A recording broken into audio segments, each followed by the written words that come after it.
Ya,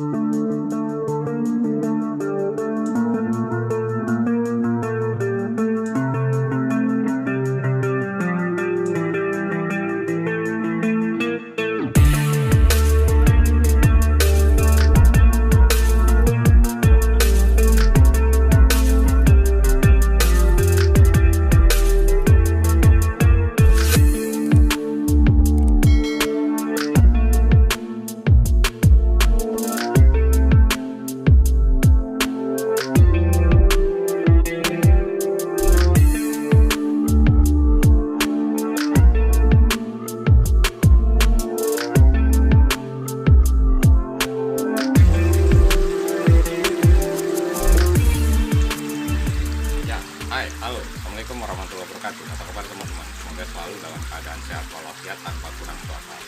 Ya, jumpa lagi dengan saya Budi Prasetyo, dan hari ini kita berada di rumah cacing, di mana hari ini kita akan mereview 7 hari uji coba pakan ataupun media baru budidaya cacing sutra yang pertama dilakukan.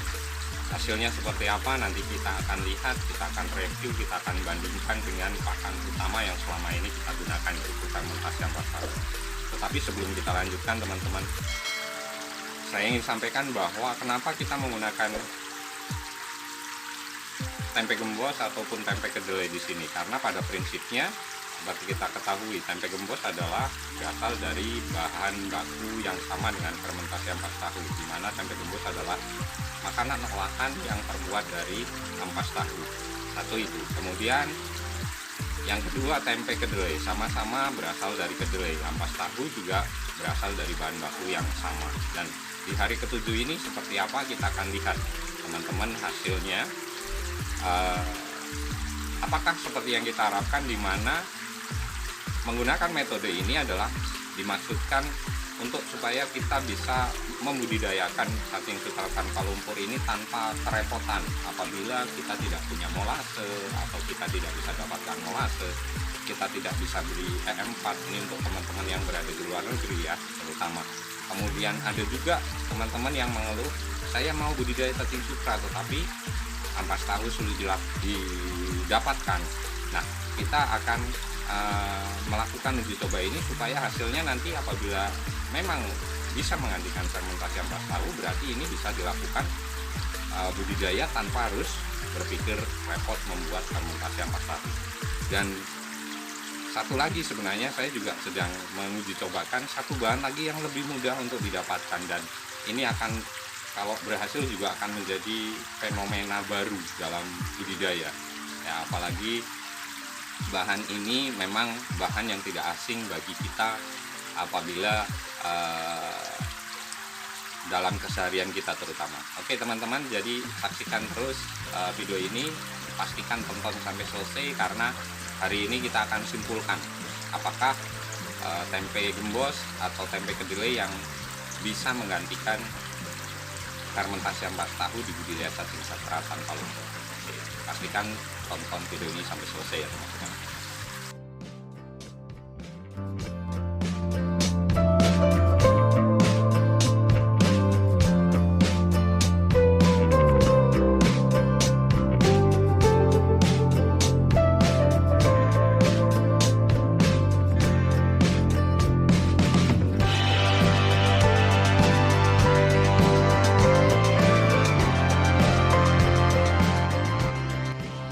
Baik, ya, hari ini hari ke-7 uji coba metode baru pertama di Indonesia maupun di dunia teman-teman, dalam cara budidaya cacing sutra tanpa lumpur yang tergolong baru. Dan ini kita menggunakan metode yang lebih up to date dari ini teman-teman. Dan hari ini adalah hari ke-7 ya, hari ke-7 di mana kita akan melihat hasil final atau final resultnya.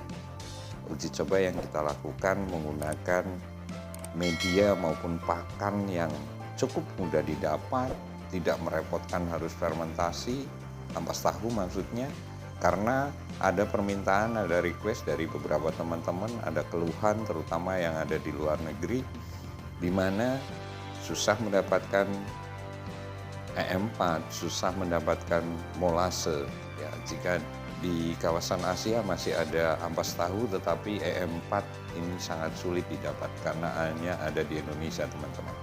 Ya, hari ini kita sudah berada di rumah cacing sambil berjalan menuju nampan budidaya yang kita uji cobakan di hari ke-7 ini, dan periksa juga pemeriksaan rutin, perawatan rutin, di mana kita periksa sirkulasi airnya, ya, kondisi airnya, kondisi pakan di masing-masing media budidaya seperti apa. Ya, hari ini kita sudah sampai di rumah cacing dan kita melihat memang hari ini adalah jadwalnya pemberian pakan, teman-teman, di hari ke-7 ya. Karena melihat di setiap nampan budidaya di sini sudah tidak terlihat ampas tahu, teman-teman. Sementara ini ampas tahu masih sebagai bahan pakan pokok di budidaya cacing sutra tanpa lumpur, teman-teman. Ya, keunggulan dari budidaya cacing sutra tanpa lumpur ini adalah hasil cacing sutra yang bersih, tidak berbau. Tempat budidayanya tidak berbau pasti, teman-teman. Walaupun ada mungkin lumut atau lumpur di situ, adalah lumpur sisa ampas tahu yang tidak termakan dan kotoran cacing sutra. Dan saat kita mengambil hasil budidaya ini bisa langsung dengan tangan. Kalau ingin lebih bersih, kita juga bisa menggunakan seser cacing sutra, teman-teman. Ya, ini gambarannya ya, tempat budidaya kami menyampaikan apa adanya pada teman-teman karena supaya bisa diduplikasikan. Supaya apa? Supaya dunia peternakan perikanan air tawar khususnya di Indonesia bisa swasembada pangan ya, pakan alaminya tidak tergantung pada musim ya. Jika mencari di alam ini cacing sutra akan tergantung pada musim, teman-teman ya. Jika musim kemarau akan melimpah jumlah cacing sutra, tetapi kalau musim penghujan jumlah pasokan cacing sutra di pasaran cukup menipis dan harganya melambung tinggi, teman-teman. Ya, ini adalah sebuah solusi budidaya cacing sutra tanpa lumpur ya, yang dengan mudah dilakukan ya. Ini hasil budidaya kami, teman-teman ya, cukup tebal ya di hari atau di masuk minggu keempat, teman-teman, setelah proses panen rutin sebelumnya. Nah, teman-teman juga saya sampaikan di sini setiap tebar di masing-masing nampan kami hanya 50 mili, teman-teman. Dan semoga nanti dari panen yang berikutnya ini kita bisa menyisakan untuk dibudidayakan lagi lebih dari 50 mili. Oke. Kita sudah sampai pada nampan budidaya yang kita uji cobakan menggunakan tempe gembos ya. Ini di hari ke-7 ya. Kalau teman-teman melihat video sebelumnya ya, 3 video sebelumnya, hari pertama, hari ketiga, hari kelima ya, ini hari ke-7. Tempe gembos ini ya, yang berbahan dasar ampas tahu, cuma difermentasi dengan cara yang berbeda menghasilkan tempe. Ternyata di hari ke-7 sudah hancur, teman-teman, dan sudah tenggelam. Kalau di hari kelima kemarin seperti kita bisa lihat bersama di video sebelum ini ya, ini masih mengambang dan hari ini sudah betul-betul hancur dan ya, tekstur dari tempe gembos yang awalnya adalah ampas tahu yang menjadi tempe sekarang sudah menjadi cacing sutra, teman-teman. Wow, luar biasa ya. Jadi berubah menjadi cacing, sudah yang awalnya putih sekarang sudah menjadi kemerahan, teman-teman. Ya, merah merona. Isinya adalah cacing-cacing sutra muda dan sebagian dewasa, teman-teman. Bisa dilihat di sana. Tidak hanya anakan cacing sutra, tetapi setelah turun kebanyakan juga cacing-cacing dewasa juga ikut memakan dari tempe gembos yang sudah hancur ini, teman-teman. Dan tidak berbau, sekali lagi tidak berbau ya. Jadi ini mendekati atau kita bisa nanti menjadikan kesimpulan bahwa salah satunya adalah kita mencari bahan yang bisa menggantikan ampas tahu fermentasi, di mana hasil budidayanya tanpa lumpur, tanpa serat ya, dan ini sangat mendekati fermentasi ampas tahu ya. secara gambaran kasar di hari ke-7 ini teman-teman. Ya, ini di nampan kedua yang kita tempatkan tempe gembos sebagai media dan pakan cacing sutra tanpa lumpur di tempat budidaya kami teman-teman. Kita coba ambil ya. Ya, alhamdulillah. Jadi seperti halnya ampas tahu fermentasi, cuman di sini lebih menggumpal ya, karena memang awalnya adalah ampas tahu yang terfermentasi menjadi tempe gembos ini disatukan oleh jamur ya, jamur tempe, dan ini masih sedikit lengket, tetapi lengket itu juga karena banyaknya cacing sutra di dalamnya ya. Terlihat lengket tetapi sebenarnya tidak, hanya menggumpal, dan ini gumpalan adalah koloni cacing sutra ya, yang awalnya adalah tempe gembos teman-teman. Ya, luar biasa, tidak berbau sekali lagi, dan tidak membuat air menjadi keruh ya. Saat belum saya ambil, airnya cukup jernih seperti ini kawan-kawan ya. Oke, kita ambil, ini adalah potongan tempe gembos yang sudah lagi tidak mengapung teman-teman ya. Ini cukup luar biasa, jadi bisa sebagai gambaran awal kita nanti untuk menyimpulkan, salah satunya adalah bahwa sekali lagi tempe gembos ini bisa digunakan sebagai media maupun pakan dari budidaya cacing sutra tanpa lumpur teman-teman ya.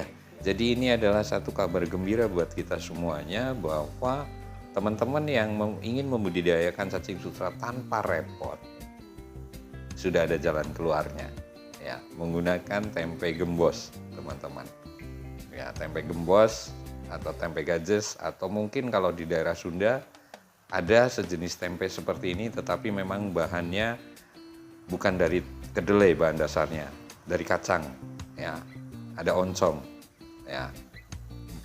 Ini oke, kita masuk ke nampan yang ketiga atau nampan pertama yang kita tempatkan potongan tempe kedelai teman-teman ya.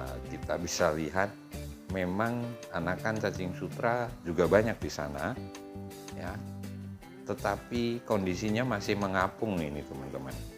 Tempe gembos sama-sama 7 hari, ketebalannya sama, potongan ketebalannya kemarin sama. Kalau teman-teman melihat video sebelumnya, ini sudah hancur dan sudah berada di dasar nampan. Kalau tempe kedelai ini masih mengapung teman-teman ya, masih mengapung dan belum hancur teman-teman. Jadi masih mengapung dan kondisinya masih cukup kenyal atau cukup keras ya, hanya berubah sedikit lembek ya. Nah, seperti ini teman-teman. Dan saya sampaikan jujur di sini bahwa ini agak berbau ya, agak berbau busuk ya. Memang tidak membuat keruh air, tetapi agak berbau busuk. Ya, ini nanti sebagai bahan kita untuk menyimpulkan teman-teman. Dan tidak semua bagian secara keseluruhan itu didiami oleh cacing sutra anakan teman-teman. Ya, hanya di bagian pinggir saja. Ya, karena mungkin teksturnya yang paling lunak adalah di bagian pinggir. Kita coba potongan yang berikutnya ya. Hampir seluruh bagian pinggirnya semuanya terpenuhi oleh cacing sutra anakan ya, dan sebagian yang dewasa. Ini tandanya sebenarnya bisa sebagai bahan pakan, tetapi apakah bisa sebagai media budidaya tanpa sama sekali ampas tahu, kita belum bisa katakan sekarang. Tetapi ini mungkin teman-teman juga sudah mulai bisa menyimpulkan ya. Kalau tempe gembos tadi sudah bisa ya, kita gunakan sebagai media maupun pakan tanpa fermentasi ampas tahu. Kalau ini saya rasa belum begitu meyakinkan ya teman-teman. Kita masih butuh waktu ke depan, tapi seperti saya sampaikan, kami uji coba biasanya selama 5 sampai 7 hari. Nah, ini sudah 7 hari, makanya kita review untuk bisa mengambil kesimpulan atau final result-nya dari uji coba yang kita lakukan. Nah, ini cacing sutra yang ada di dasar memang selama 7 hari ini tidak saya beri ampas tahu fermentasi, tetapi tetap masih bertahan, ya, masih bertahan dan koloninya cukup merona, teman-teman. Ya, jadi seperti itu. Oke, yang berikutnya adalah nampan kedua yang kita tempatkan tempe kedelai, teman-teman. Ya, masih sama kondisinya, agak sedikit berbau dan hanya di sebagian saja yang ada koloni cacing sutranya, tidak seperti tempe gembos tadi 100% sudah menjadi koloni cacing sutra, sudah merah merona. Nah, ini kedelai utuhnya masih tetap utuh, ya, walaupun hanya berubah sedikit lembek tetapi agak berbau, teman-teman. Ya, hampir sama seperti nampan yang pertama yang kita tempatkan tempe kedelai, teman-teman. Jadi tidak belum hancur, ya, selama 7 hari ternyata tempe kedelai ini belum hancur, ya. Hanya sebagian saja yang ditempati oleh cacing sutra dewasa maupun anakan, teman-teman. Ya, ini ya, bisa kita lihat bersama-sama seperti ini, teman-teman, ya. Jadi memang butuh waktu lebih lama untuk hancur, dan ini saya sampaikan ada sedikit bau. Nah, walaupun tidak mengganggu secara keseluruhan air di tempat budidaya, tapi saya sampaikan ini sedikit berbau. Oke, tapi ini tidak akan saya buang dari tempat budidaya, kita akan teruskan, ya. Saya biarkan saja tempe ini sampai di hari keberapa nanti hancur dan betul-betul menjadi media, teman-teman. Oke, dan ini adalah nampan ke-5, ya, pada deretan nampan uji coba. Yang berikutnya adalah yang awal waktu itu kita berikan ampas tahu murni. Ya, bisa dilihat bahwa perkembangannya di hari pertama dan ini adalah hari ke-7 cukup lumayan perkembangannya, teman-teman. Ini, ya, jadi ini sebagai gambaran awal bahwa dari uji coba yang kita lakukan semenjak 7 hari yang lalu, kita bisa mulai ambil kesimpulan, teman-teman, ya, bahwa yang pertama, tempe gembos atau tempe yang berbahan dasar ampas tahu ini bisa digunakan sebagai media maupun pakan pada budidaya cacing sutra tanpa lumpur. Tetapi tempe kedelai, saya sampaikan atau saya ambil kesimpulan belum bisa digunakan 100% sebagai media. Kalau sebagai pakan bisa, tetapi kalau sebagai media belum bisa, karena selama 7 hari dia belum 100% hancur. Kalau untuk tempe gembos di hari ke-5 saja ini sudah tidak bisa dipegang, teman-teman, seperti video yang sebelumnya di uji coba di hari ke-5, teman-teman, ya. Ya, bisa dilihat, kalau yang belum menontonnya bisa ditonton uji coba hari ke-5, ya, perbedaannya dengan hari ke-7, teman-teman. Oke, teman-teman, jadi ini gambarannya seperti ini. Jadi bagi teman-teman yang kesulitan mencari ampas tahunya atau kesulitan E4-nya atau kesulitan molasenya, tetapi ingin membudidayakan cacing sutra tanpa lumpur, ini adalah solusinya. Kita bisa gunakan tempe gembos. Nah, pertanyaannya, jika tempe gembos juga tidak bisa kita dapatkan, bagaimana? Ya, di video yang berikutnya kita akan bahas lagi metode yang lebih baru lagi, di mana saya gunakan bahan yang cukup mudah didapat. Siapa yang tidak tahu bahan itu, nah, kita nanti akan perlihatkan di video selanjutnya, teman-teman. Jadi tunggu saja update video yang selanjutnya tentang metode baru pertama dilakukan di Indonesia dan di dunia, inovasi budidaya cacing sutra tanpa lumpur ini, teman-teman. Ya, jadi semoga ini bisa menjadi manfaat bagi banyak orang ya. Saya berbagi seperti ini supaya banyak orang yang bisa terbantu, teman-teman ya, karena saya sendiri pun juga karena dibantu oleh orang lain ya, bisa seperti ini. Oke, ini adalah kesimpulannya, teman-teman. Kita ulas lagi sedikit bahwa tempe gembos bisa digunakan sebagai media maupun pakan pada budidaya cacing sutra tanpa lumpur ya. Ini adalah tadi gambaran hari pertama, ketiga, kelima, dan ketujuh. Tetapi untuk tempe kedelai sampai di hari ketujuh ini saya simpulkan bahwa hanya bisa digunakan sebagai pakan tambahan, teman-teman. Belum bisa sebagai media awal budidaya. Ya, masih tetap harus diberi fermentasi ampas tahu. Oke, teman-teman, ini adalah video final result dari uji coba metode baru budidaya cacing sutra tanpa lumpur yang pertama dilakukan di Indonesia dan di dunia untuk menjawab kesulitan teman-teman yang ingin berbudidaya cacing sutra tanpa lumpur tetapi kesulitan bahan media maupun pakannya ya. Baik, teman-teman, terima kasih sudah menonton video ini sampai akhir. Tunggu video berikutnya terkait dengan budidaya cacing sutra tanpa lumpur yang fenomenal, teman-teman. Sampai jumpa kembali, semoga bermanfaat. Wassalamualaikum warahmatullahi wabarakatuh.